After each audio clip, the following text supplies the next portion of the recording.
بسم اللہ الرحمن الرحیم۔ عزیز طلباء و طالبات، السلام علیکم۔ میں ہوں آپ کی teacher Aliya Rehman, S S Urdu, divisional public school and college Sahiwal.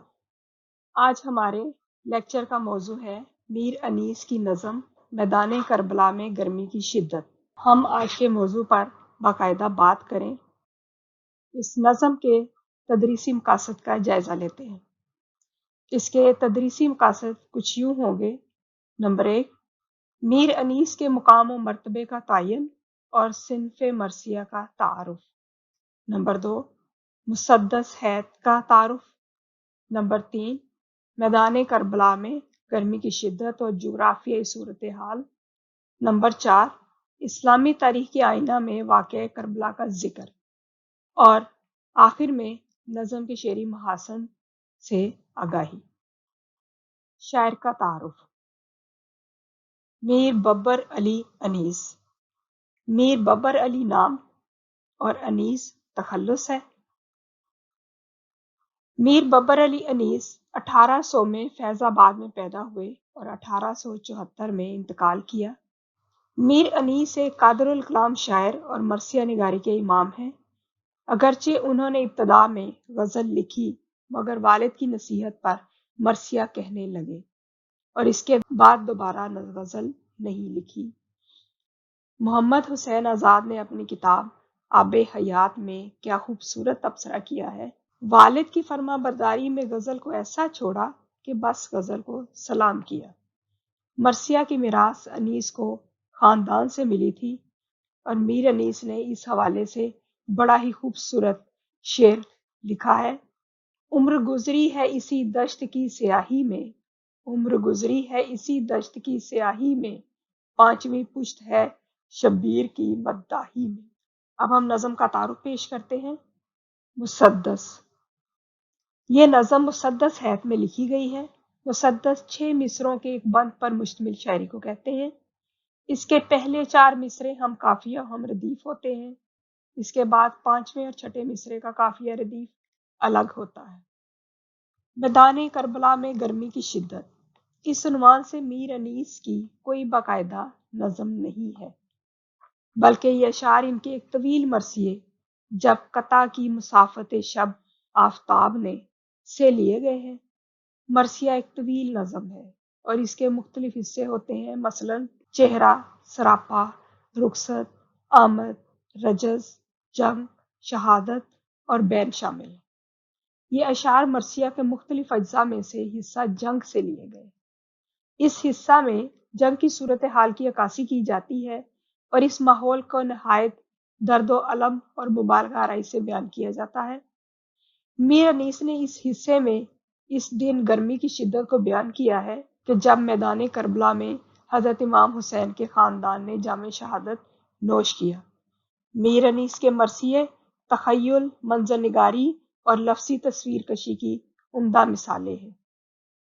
واقعہ کربلا: واقعہ کربلا 10 محرم 61 ہجری میں موجودہ عراق میں پیش آیا، جس میں حضرت امام حسین رضی اللہ تعالیٰ عنہ اور آپ کے خاندان کے 17 افراد اور دیگر 50 سے زائد اصحاب نے اپنے جان کا نذرانہ پیش کیا۔ اقبال اس جرات کو خراج تحسین پیش کرتے ہوئے کہتے ہیں: غریب و سادہ و رنگین ہے داستان حرم، غریب و سادہ و رنگین ہے داستان حرم، نہایت اس کی حسین، ابتدا ہے اسماعیل۔ اب ہم نظم کی قرات کریں گے۔ میدان کربلا میں گرمی کی شدت۔ بند نمبر 1: گرمی کا روز جنگ کی کیوں کروں بیاں، ڈر ہے کہ مثل شمع نہ جلنے لگے زباں، وہ لو کے الحذر وہ حرارت کے العمیٰ، رن کی زمین تو سرخ تھی اور زرد آسماں، آب خنک کو خلق ترستی تھی خاک پر، گویا ہوا سے آگ برستی تھی خاک پر، وہ لو وہ آفتاب کی حدت وہ تاب و تب، کالا تھا رنگ دھوپ سے دن کا مثال شب، خود نہر القمہ کے بھی سوکھے ہوئے تھے لب، خیمے جو تھے حبابوں کے تپتے تھے سب کے سب، اڑتی تھی خاک خشک تھا چشمہ حیات کا، کھولا ہوا تھا دھوپ سے پانی فرات کا، جھیلوں سے چارپائے نہ اٹھتے تھے تا بشام، مسکن میں مچھلیوں کے سمندر کا تھا مقام،